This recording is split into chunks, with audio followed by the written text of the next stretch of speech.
Vivemos um tempo de profundas incertezas na vida do ser humano. A sociedade, de maneira geral, o mundo inteiro, não consegue visualizar o futuro de maneira plena.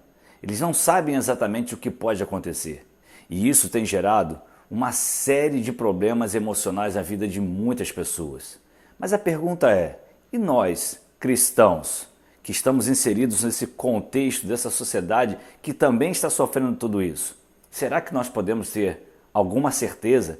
Existe alguma certeza dentro do nosso coração? É sobre isso que nós vamos falar em mais um Café Pastoral. Vamos lá?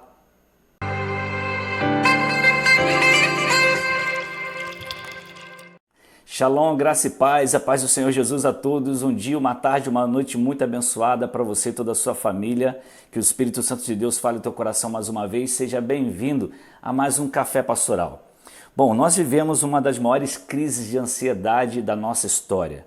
Aí nós podemos nos perguntar, será que existem certezas na vida de um cristão? É claro que eu vou dizer para você, sim, é só você olhar para a palavra de Deus. Hebreus capítulo 11, versículo 1 é muito claro. A fé é a certeza, ou seja, a garantia, o fundamento. Quando olhamos para a fé bíblica, ela é composta de 3 elementos: a confiança plena, o conhecimento e a obediência.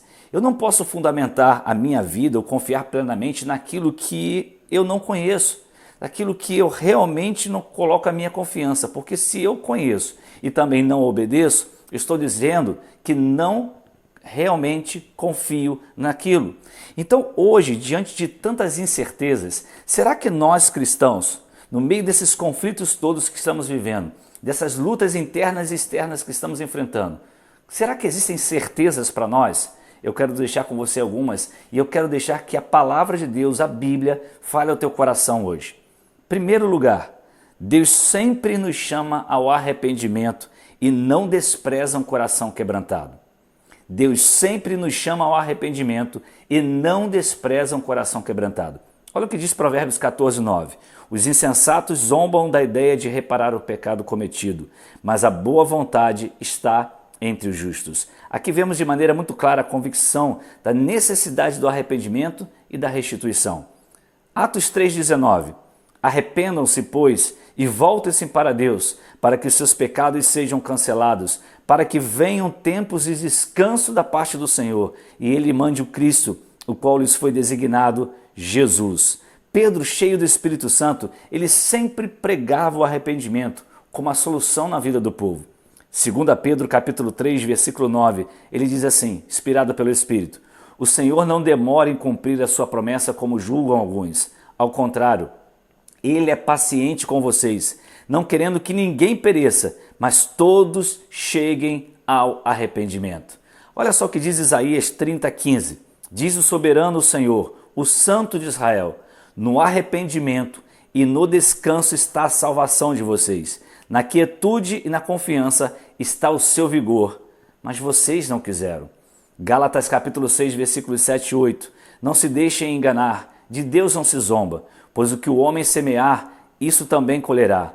Quem semeia para a sua carne, da carne colherá destruição, mas quem semeia para o Espírito, do Espírito colherá a vida eterna. Nós precisamos reconhecer a gravidade do estado de pecado que podemos estar vivendo e sofrendo suas consequências. 2 Coríntios 7:10 diz: a tristeza segundo Deus, não produz remorso, mas sim um arrependimento que leva à salvação. E a tristeza segundo o mundo produz morte. Ou seja, a tristeza provocada pelo arrependimento, segundo Deus, traz uma proposta de mudança em nossa vida. Isso é fundamental para nós entendermos.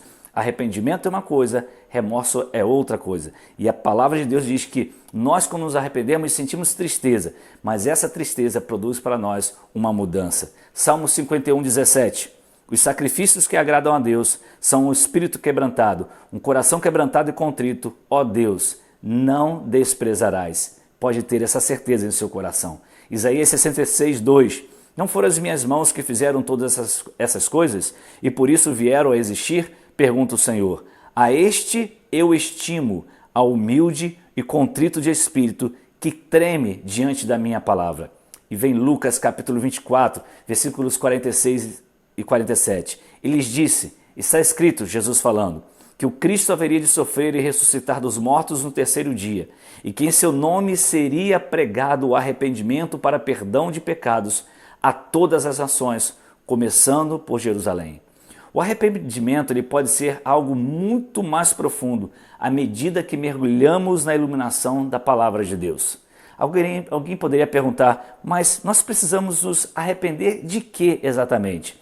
Basta você olhar, ou nós olharmos, a palavra de Deus e certamente nós vamos encontrar essa resposta. Amanhã a gente continua falando sobre as maiores certezas na vida do cristão, mas guarde isso, Deus sempre nos chama ao arrependimento e jamais despreza um coração quebrantado.